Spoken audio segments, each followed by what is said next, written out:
So I think we underrepresented our hand, which may have hurt our fold equity when we decided to shove the second time the betting went around. But I do believe the time to shove it all in would have been the first opportunity, not the second. But I don't know that he made any mistakes there. I think he's making a call with really good implied odds. We definitely have to just shove all in here, hope for the best with the flop if we get called. If we don't get called, just scoop up those chips. You're in the big blind with ace king of hearts and decide to call. No, definitely fold. Easy fold pre-flop.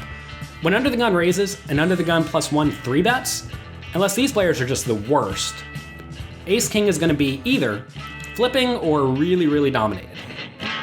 Well, greetings everybody. Welcome once again to the Rec Poker Podcast. I'm your host, Steve Fredlund, and we are officially sponsored by Running Aces Casino and Racetrack. Now this week, in addition to our recreational contributors, who are Doug Behrens, Taylor Maas, Andy Kaplan, and Steve Olson, we will have input from Jonathan Little, one of the great players, one of the great guys, and he is with PokerCoaching.com, among a number of other things. Quick announcements, as always, please subscribe to the podcast, rate it, leave a comment. All of this is super helpful as we grow. In fact, we had our biggest month in January. We continue to grow, and January of 2018 was our biggest month in terms of number of plays. So thank you to those of you who are listening, sharing this, telling your friends about it. We really appreciate that. It's just super fun to continue to grow the community of people that are learning more about the game and are contributing back, and I think it's been a fantastic way to learn the game together. We're certainly not perfect, certainly not a professional podcast, and certainly not a bunch of professionals leaving input, but I do think we're learning and improving our game, and I see it in my own game, and I see it in the game of many of those of you who have shared your results with me. Also, if you have other feedback, suggestions, hand situations, email me at stevefredlund@gmail.com or leave a comment on Facebook or Twitter. And also something new, we just got a shipment in of patches, the Rec Poker Podcast patches, and I'm going to be wearing those at the tournaments that I play, and I would welcome you guys to do that. If you are somebody who wants to wear a patch and help me promote the Rec Poker Podcast and build our community, just let me know and I'll send you out a patch. So that would be fantastic. Now, today is the second of two hands that were submitted by Doug Behrens. And as always, like I always say, listen to the situation, listen to the responses, but really listen to the underwriting principles. There are some key framework ideas that people are using to make their decisions, and sometimes they can't communicate those directly, so it comes through in just the hand situations. So listen to the principle behind the principle, and you can see how different people are approaching the game and also maybe what works best for your game. So with that, we'll take a quick break to thank our sponsor, and then we'll come back with Doug Behrens setting up the situation and hear from the recreational players. Running Aces Casino and Racetrack has the best poker room in Minnesota, featuring 24/7 promos on all cash poker games, including earning $2 per hour in comps, plus the most player-friendly tourney structures. Visit runaces.com for daily promotions and the tournament calendar. Running Aces Casino and Racetrack, the official sponsor of Rec Poker. Okay, thank you, Running Aces. Now let's hear from Doug Behrens, who's setting up the situation that he encountered, and then you'll get my thoughts and thoughts from the other recreational players, Taylor Maas, Andy Kaplan, and Steve Olson. And then after that, we will hear from our expert, Jonathan Little. Hi, Steve. I thought I would submit two hands for comment from the Rec Poker crowd. Of course, I had my reasons for how I played each hand, but afterwards I wonder if I should have had a better decision framework. These hands are from Day 1A of the Aces Avalanche tournament.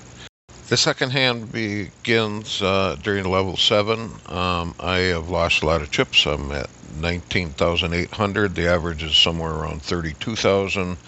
Blinds are 50, 250, 500. All the action will be pre-flop. I'm in the big blind with Ace of Hearts, King of Hearts with the 19,800.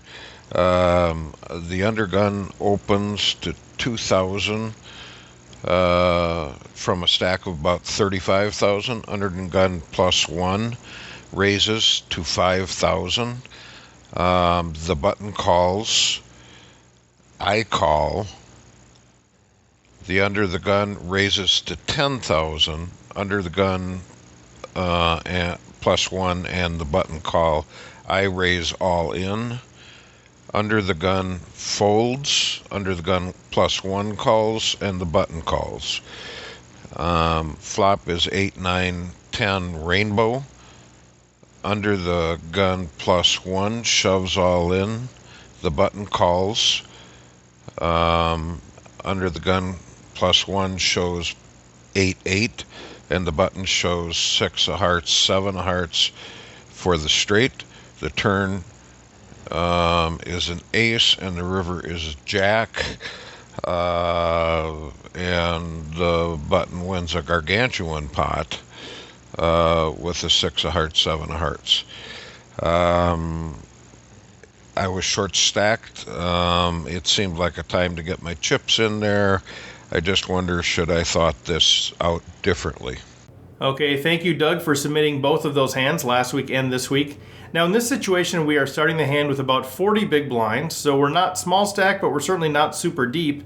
We're just under 20,000 chips, and under the gun opens to 4 times the big blind, and under the gun +1 re-raises to about 2.5 times that amount. So we have an open to 2,000 when the blinds are at 250, 500, so 4x, and then we have a re-raise to 5,000. Now, assuming that these are decent thinking players, our radar should immediately be up here. This is in the Avalanche tournament, $500 buy-in, so we could have a lot of tricky players, but still, I think we need to respect that under-the-gun raise. We need to give that respect, and then if the under-the-gun +1 player is a thinking player and they re-raise, we got to give them credit for a pretty good hand here, unless the under-the-gun player is somebody who has been opening folding too much, or if they're a very loose player, that sort of thing. So we have to kind of take into consideration the type of players we're dealing with here, which the information we don't have, but without any other information, the under-the-gun raise and the under-the-gun +1 re-raise really should tighten up our range significantly. So, the under-the-gun +1, they're re-raising the under-the-gun raise, and they still have 8 players behind them. So I would give them credit for a pretty big hand here. Now, the button calls, which I think is super interesting. Sort of the old adage is you need to have a better hand to call than to raise. So I'm not sure what they are calling with here. I suppose maybe some sort of a pair that they're trying to set mine. I mean, maybe suited connectors, maybe pocket queens or jacks, or even ace king that is too good to fold in their opinion, but they don't want to raise. So I'm not sure, but it's certainly a suspect to me. Now, I can probably rule at the top of their range. I think if they have aces or kings, they probably just ship it there or put in a really big 4-bet. Anyway, it comes around to us. The small blind folds, and we're in the big blind with ace king suited. So this is kind of a tricky one, I think. You've got 3 players in. You've already got an under-the-gun raise, an under-the-gun +1 re-raise, and a button call. So whatever our action is, the under-the-gun player has the option to open it again. So we don't have a chance here to close the action.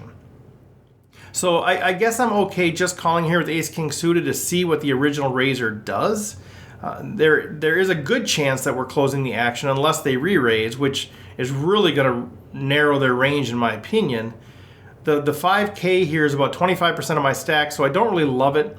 And actually, I would probably seriously consider just shoving here. If I like my ace-king suited, if I want to play it, and frankly, if I'm going to play it, I kind of want to see all 5 cards. I might be in shove or fold mode here with 40 big blinds. I don't hate the call because maybe we can see a flop, save 3/4 of our stack, and then decide what to do on the flop. So I probably, if I think the under the gun and the under the gun +1 folks are wider than nit type of range, like if they both could be on, I don't know, 7s or better and ace jack, ace queen type hands, if those are in their range, I think I just shove my ace king suited, hope for the best, and if I get called, I'm hoping it's queens or jacks. I think that's probably what I end up doing, but as played here, we just call, which does underrepresent our hand for sure. It's hard to put us an ace king suited here, probably, even though it's in the range. Anyway, we just call once the under the gun player 4-bets to 10K, which is sort of a scary bet. I mean, they raised under the gun. They got re-raised by the under the gun +1. They got 2 calls behind them, and then they only raised 5K more. I mean, again, what type of player is this? Is this an experienced player, inexperienced? This seems to me like pocket aces. It just sort of does. Maybe kings. Because why are they only betting to 10K? There's an incredibly high likelihood they're going to get 2, if not 3 calls, and maybe even re-raise there. So why not, if they have a good but not perfect hand, why not just call, complete the action, and see a flop? So anyway, they raised to 10K. The under the gun +1 both call, and now it comes back around to us. And now I'm getting pretty concerned about my hand. I've put in 25% of my stack. It's been 4-bet and called twice. Now, if these guys are all maniacs, I can see then now shoving with my ace-king suited like Doug did for the final 15K or so. But I really don't expect them to fold. So am I okay with that? I don't have any fold equity in my opinion. Maybe against 1 or 2 players, but probably not much. If I respect these players at all, I'd be extremely tempted to just fold here. I mean, I have ace high. Yes, I could hit. But I just don't know. And normally I like the 30% rule, so if I'm putting another 5K out of my 15K, I'm putting in at least 30% of my chips, so I should put them all in. But in this particular case, I am closing the action now. I know that I'm going to be closing the action. It's another 5K into a pot that's around 36K. The way it played out, I would probably just call here with my ace-king suited. It's about a third of my remaining stack. I am willing to get the rest in, but I get to see a flop. And I would get it in if the flop had an ace or a king or 2 of my suit. Otherwise, I can just fold and preserve some of my stack. So as I look at it, I don't really love Doug's shove here. I can see why he did it, honestly. But I don't really love it because no one's folding, in my opinion. And it's hard to believe that I'd be up against anything worse than my hand. I mean, I really don't expect people to wake up with worse hands here. Unless I know something about their personality.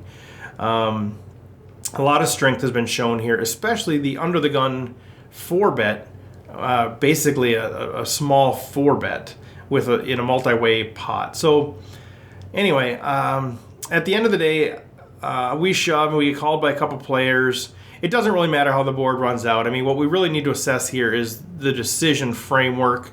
It turns out somebody flopped a set and somebody flopped a straight for a massive pop, but really it's what's the decision that we should be making here with ace-king suited. Honestly, I'm shocked to find out that these players had pocket 8s and 6-7 suited, but these are hands that loose aggressive players will love to play hard. It appears that we just sort of stumbled into a balancing war between these two players, and we weren't given all of the chip stack sizes, so it's hard to do a full assessment there, but given that these were the hands, the shove with ace-king suited turned out to be a really good shove. The result wasn't good, but in this particular case, I guess it turned out to be a good shove. I do think the first time around with the under the gun raise, the under the gun +1 re-raise, and a button call, I would likely just fold or shove here with 40 big blinds. And for me, it's probably just going to be a shove. It could get me in trouble, but in this particular case, I would guess this action would get rid of everything except maybe the pocket 8s. Since we only called the first time, we aren't going to get the same respect the second time. So, when we shove the second time, it's harder for them to put us on a big hand because why would we have just called the first hand? Did we want to see a flop 4-handed with a big hand? So I think we underrepresented our hand, which may have hurt our fold equity when we decided to shove the second time the betting went around. So anyway, I mean, you can go crazy thinking about the results. Frankly, I think it's probably a better scenario if we don't even consider what happened on the flop turn river. Just looking at a pre-flop. I guess if you just call the raise to 10K and close the action, you could see a flop. You might lose value if you hit, if you shove, and then they fold the flop, but you have protected your downside risk on flops like the one that we just had. So you could easily just check fold on a flop like this, leaving you about 10K and about 20 big blinds. All in all, I would have liked to I guess all in all, I would have liked to have just seen a shove the first time around if we were going to play this hand, especially if we think those players are pretty loose. If they're pretty tight, then I wouldn't even hate a fold here. Again, with the strength shown, under the gun raise, under the gun +1 re-raise, button call. I mean, I can see the rationale for the call the first time around and the 5-bet shove, but it's it's just sort of a weirdly played hand all around by several of the players. So I'm not sure if my comments helped at all. I am looking forward to hearing how others broke this hand down. So once again, thank you, Doug. Appreciate the hand scenario. Hey guys, Steve-O here for the Input in Rec Poker podcast. In this week's scenario, we have our player with ace-king suited in the big blind, and there's a whole lot of action in front of him. Real quick, the average starting stack is 32,000 chips. The big blind has 19,800. We've got a 50 chip ante with 250 500 chip blinds. Let's go ahead and assume we're probably right around level 6. So it's a little bit past early, not quite to the middle of the tournament.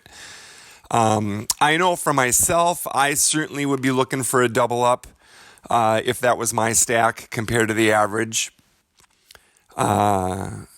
It's as of right now, it's going to cost 1,250 chips just to get around the table one time, assuming a full table. And since this is the daily tournament, the blinds are either 12 or 15 minutes long, so they're coming quick. We don't know the buy-in, but in general, the lower the buy-in, and if there's bounties attached to the tournament or not, the more reckless the play is going to be, as we're going to see what happens here. Anyway, under the gun player makes it 2,000, which is a 4x raise. Under the gun +1 now raises to 5,000. It folds to the button who calls. Our player looks at ace-king suited in the big blind. There's, almost 13,000 in the pot. There's 19,300 now in front of him, I guess, because he's got a 500 big blind in. And our player decides to call. I think this is a mistake. I think this is a clear fold or shove situation. What I would be doing in this situation is, and we don't have any information on our other players. We don't know what their stack sizes are. We don't know their profiles, if they're loose or tight or reckless or what's happening. So we have to, maybe try and figure that out. I'm not quite sure. Anyway, once again, I think it's a clear fold or shove. We need a double up. The pot's already big. And like I said, what I would really be trying to do is decide what are the chances the under the gun player or the under the gun +1 player were holding aces or kings. A lot of tight players won't raise under the gun without aces, kings, queens, ace, king, maybe jacks. In kind of the same situation for under the gun +1, he's really early in that table, who puts in the third bet. I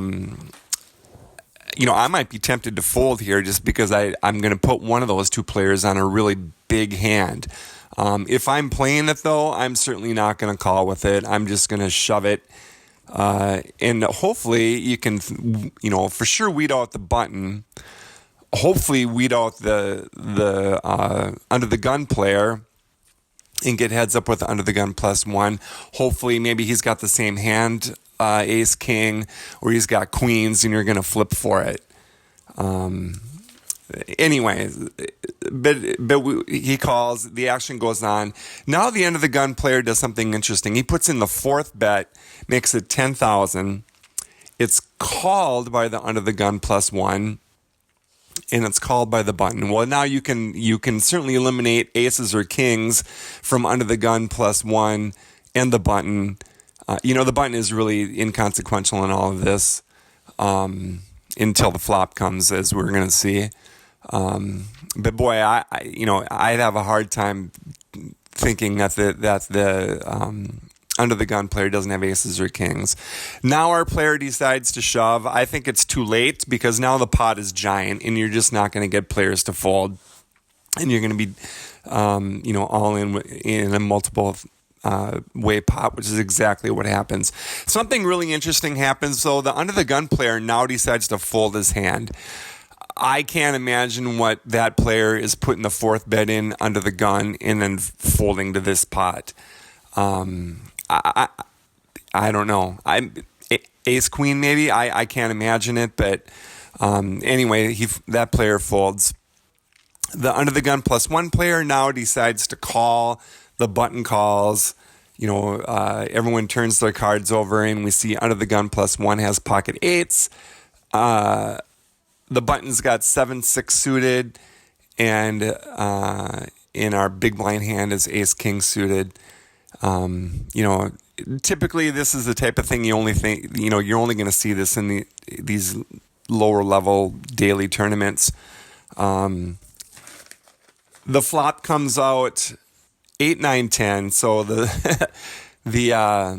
button flops a straight. The under the gun +1 flops a set. The run out goes ace jack, and the button, who is clearly just gambling, wins a giant pot, and our big blind player is knocked out. Assess the play of everyone involved. Like, once again, I think the big blind just shoved too late. I would have done it earlier. Maybe nothing changes, except for that probably you get the button to fold, which now couldn't fold after you called 10,000. And you still would have lost because the eights flopped a set. Once again, what the under the gun player folded after putting the fourth bit in under the gun, I couldn't tell you. Pocket eights just figured he was good, and it's possible, since you're just calling and then shoving, he's putting you on ace king, ace queen, something like that, and he's willing to take a flip with you.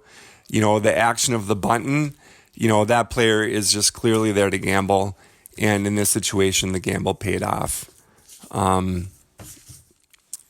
Like I said, to me the big mistake was made the first time the blind had the chance to act. To me, that's where you get it all in. And in best case scenario, everybody folds. My guess here is the eights was going to call you anyway, which would have beat you. So I don't know that the outcome would have been any different. But I do believe the time to shove it all in would have been the first opportunity, not the second. That's all for this week. Thanks, everybody. Have a great day. Bye-bye. Hey, this is Andy Kaplan, Twitter, Andy S. Kaplan.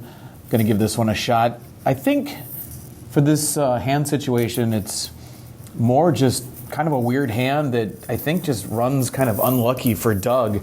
I don't know that I see anything that really he did wrong. By the time it comes around to him, looks like there's, 13,000 in the pot. He's got ace-king suited. I just think that's too good of a hand to fold in this situation. He's going to call 9 big blinds. I think his implied odds are really good here. He's making a call, 9 big blinds, to maybe win a really, really big pot if he flops well. Unfortunately, it doesn't turn out the way he probably wanted it to, because then the original raiser under the gun raises it again.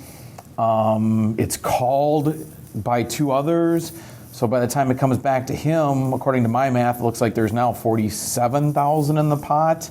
He is now having a problem where I think his pot odds really dictate that he needs to just move all in. And I think it's unfortunate the way it runs out, but I don't know that he made any mistakes there. I think he's making a call with really good implied odds, try to see if he can see a flop, win a lot of chips if he flops well, and can probably get away from that. Unfortunately, it gets 4-5 bet after that, and it just the hand just goes absolutely crazy, and I don't think there's anything he can do to prevent the ultimate result. So that's my thought. I think bad luck, but probably played the best it could have been. Greetings, Rec Poker listeners. This is Taylor Maas. This week we have another hand from Doug Behrens, but in a different tournament. So before we were in a Big Stack Avalanche, which is a $500 tournament. This one's a daily tournament. Given it's a daily tournament, I'm going to assume a smaller buy-in and also weaker opponents that we're playing against. So in this hand, we have 20,000 in chips. The blinds are a 50 chip ante with 250 and 500 for the blinds. we're in some pre-flop action, and I think it's very important to know the history of our opponents in this. So the under the gun opens to 2,000. This player has been on our left since we're in the big blind this hand, so this should be someone that we've been paying attention to, at least more closely than people say across the table from us. So we should have a fairly good read on this opponent. They open to 4x or 4 big blinds, which seems incorrect. A lot of inexperienced players will make this raise not knowing that it's a mistake. And then the under the gun +1, who's 2 to our left, another person that we should be paying attention to, raises to 5,000 or 10 big blinds. So with both of these players, we should be able to identify kind of what's the top end of their range and how wide is their range. So clearly their range could be as high as aces, kings, queens, but we need to know how loosely they might be making these opens and raises. So is that under the gun +1 player trying to isolate the under the gun open? If that's a possibility, they have a slightly weaker range, and it makes our ability to call, raise, or anything else a little bit more viable. So then it folds around to the button, where the button calls, and then we're in the big blind with ace king suited. So clearly we have a decision here. Definitely depends on the history, like I was talking about before. If we think the under the gun is a weak player, if we think the under the gun +1 player might be making a play on the original open, I'm all for going all in here. I think we have to. The button I am not worried about, and that is just dead chips in the pot in my mind.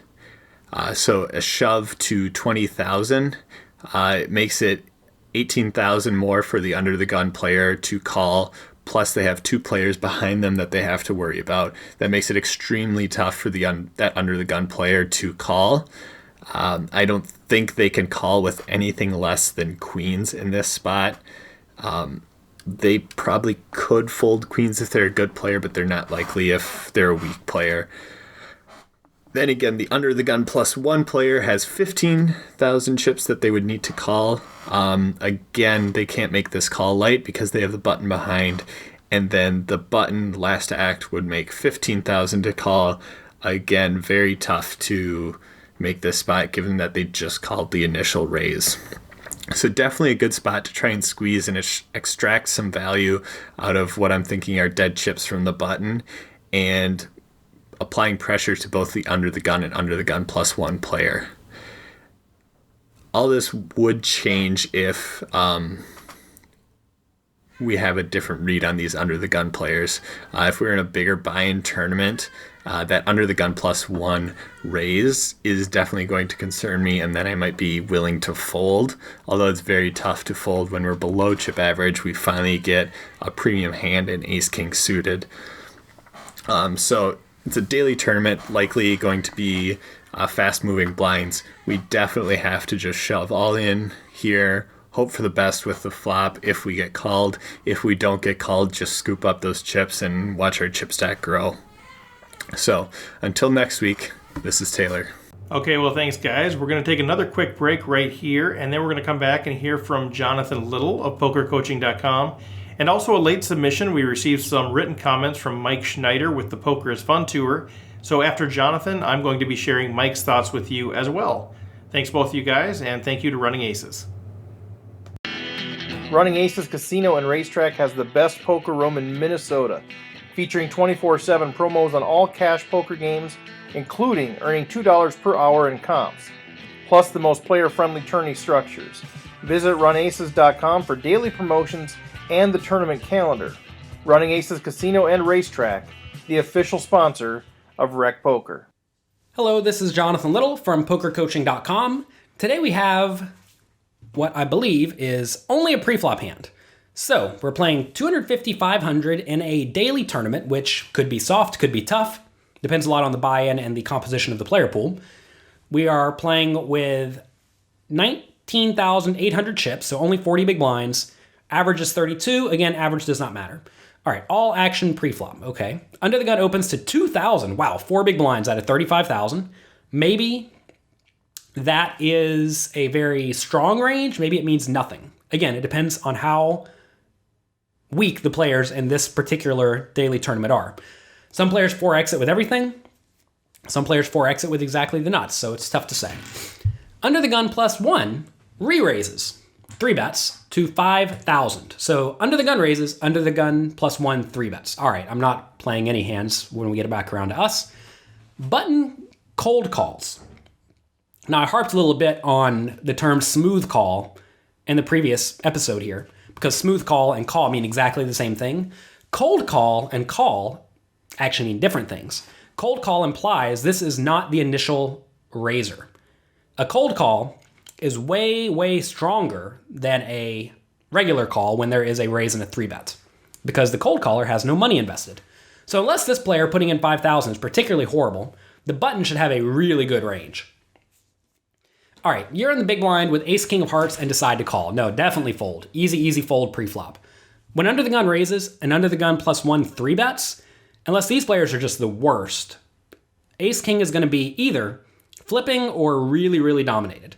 Now, maybe under the gun +1 is bluffing sometimes, but the bluffs are going to be like ace queen, which you block, or ace 5 suited, which you block. So you can count those out to some extent. I understand that you are rarely dominated because it's hard for your opponents to have aces or kings. But when you are, you're drawing really thin. And when you are getting it in quote unquote good, you're just flipping. So I think you have a pretty easy fold here. All right, gets back around to under the gun. They make it 10,000. Under the gun and button call. I'm still just folding. You decide to go all in though. And I mean, to justify this, you just have to basically tell me that these players you're playing with are the worst. They do not comprehend hand values, or they're just trying to give their money away. Now, there are certainly daily tournaments where the players are really, really, really bad, and they are doing their best to give their money away as fast as they can. So if these guys are going to show up with Jack 7 suited and Ace Jack offsuit and Ace 3 offsuit because they don't know what they're doing or they just want to lose, then yeah, clearly don't fold your hand. If I was playing this hand instead, if you tell me your opponents are lunatics, when it goes 2,000 to 5,000 call, I would instead in that spot go all in. Because picking up that 12,000 chips pre-flop is nice, and if you do happen to get called, whatever, there's 7,000 dead in the pot or something like that. So you could certainly justify shoving, but I would not cold call. I have almost no cold calling range ever, just because picking up whatever's in the pot immediately with almost your whole range, pretty much besides everything besides aces, is usually a pretty good result, because you don't really want to get it in flipping. You'd rather just pick up the pot. So you do shove. Under the gun was just playing around. He folds. He probably had ace king. Under the gun +1 calls, button calls. All right. Assess all the action of all the players, specifically Doug. Okay, we did that. Just for FYI, the result of the flop was, okay, well, first off, the result of the flop is irrelevant. We don't care how the board ran out. All we really care is what did the players have, right? We want to know if they're showing up with actual good hands because they're competent, or if they're showing up with just garbage because they don't like money. Now, in this hand, under the gun +1 had eights. So first off, that guy should have just called pre-flop. Don't 3-bet. Don't go all in. Don't call all in, etc. That's horrible. The button had 7-6 of hearts. Also horrible. Don't cold call a 3-bet when you have only 40 big blinds. That's clearly terrible. So this is good. Your opponents played really, really bad, and you recognize that, and you got it in fine. I guess we're telling a bad beat story here because someone made a set and someone made a straight, but that is completely irrelevant. The way the board runs out does not matter. You want to look at how you are getting your money in. And here, you actually got it in pretty good because that guy with 7-6 of hearts is nearly dead. So yeah, that was an interesting hand, mainly because your opponents are playing really poorly. And it's very important for you to accurately assess the skill level of your opponents. There's a chapter in one of my books, Excelling at No Limit Hold'em by Chris Moneymaker, where he really goes deep on this, discussing how players in small stakes, $50 buy-in daily tournaments are usually not very good. And as you move up to like $200 games, sometimes you find a mix of those players and some higher stakes players. Once you get to $500 tournaments and bigger, players start to become competent. You're not going to find someone going all in with 7-6 of hearts too often in a $500 tournament for no reason. For example, right? And I was making the assessment we were playing against players who were actually trying to win, and instead we were playing with players who were trying to goof off. So maybe that's just a fault on me because I'm usually playing poker against players who are trying to win. But this time we were against players who are gambling, and it's great when you can play with players on a regular basis who do not mind losing money and don't mind getting it in really, really bad. So good job getting it in great against these guys, but I probably would have just shoved preflop because notice, you would have much rather picked up this pot preflop by making the 8s and the 7-6 of hearts fold. Instead, they somehow got suckered in because the under the gun re-raised to 10K. And that forced them to stick around, right? You would have so much rather than folded because then you just win the pot. You don't have to face this flip. Not having to face the flip would have been great, and you would have just won 12,000 chips. Although, let's get real, these players would have called your, however many chips you had, your 20,000 chip all in with pocket ace and 7-6 of hearts because they were looking to gamble. There's nothing wrong, by the way, with playing poker looking to gamble. Just realize you're going to lose in the long run, and that's okay. Everyone do not play games for the same reason, right? People either play games mainly for 3 reasons. One is to socialize. One is to push the boundaries of the game. They want to run big bluffs, make big folds. They want to just see how bad they can get it in and get lucky. And then the third type of player just tries to win. Typically, as you move up in stakes, you run into more players who are just trying to win. They don't care about socializing so much. They don't care about making hero calls. They just want to play well. And that's usually the type of player who I am trying to analyze poker for, because in reality, the players who are there to socialize or try to push the boundaries don't really care about getting better. They just want to have a good time. And players like myself who are trying to win, their idea of a good time is winning. So anyway, that's going to be it. This has been Jonathan Little for PokerCoaching.com. Thanks for listening. Okay, here are the thoughts from Mike Schneider of the Poker is Fun Tour. Given your just under 20,000 chip stack, once that action folds around to you, I think you should just move all in first time here. I'm not a fan of calling off a quarter of your stack pre-flop and would happily try to win the chips now, which there are already 13,000 in the pot, if I'm counting correctly. Or at least narrow the field a bit so we're more hopefully ending up with ace-king suited all in against another hand that is unlikely to have us dominated. Starting with under the gun +1, I don't like his decision to re-raise from 5 to 10,000 and then fold for another 9,800 more, especially with all the other players in the pot. If he doesn't like his hand enough to call the last re-raise, he'd be doing himself better to have just called when the price was 5,000 total. Under the gun +1, it's hard to say for sure without knowing how many chips him or the button have, but I can see his call of the re-raise to 10,000 being fine if he's well above average and doesn't want to move all in pre-flop with pocket 8s. If he is anywhere close to 20,000 or so in chips, once the under the gun makes it 10,000, this is a spot where he has to either fold or move all in. Moving all in increases the chances he will end up heads up with the under the gun hand, which is what he should want if he doesn't have a large chip stack. If he has a huge chip stack, I think he played the hand fine at all junctures, given how many chips were in the pot already at each point when he had an option. I think the button should have folded pre-flop the first time he had an option to, but otherwise was essentially priced in at each additional spot of the hand. Okay, that's it. Thank you to Jonathan. Thank you to the Rec Players. Thank you to Doug Behrens for submitting the audio. Thank you to Running Aces, our official sponsor. Next week, we're going to be covering a hand submitted by Taylor Maas, which is a very interesting hand. And as a reminder, subscribe to the podcast, rate it, leave a comment, tell your friends. If you want to wear a Rec Poker podcast patch, just let me know. I'll send you one out. No charge for that at all. If you have other feedback, topic suggestions, hand situations, reach out to me on Facebook, Twitter, or email me at stevefredlund@gmail.com. Thanks, everybody. Take care.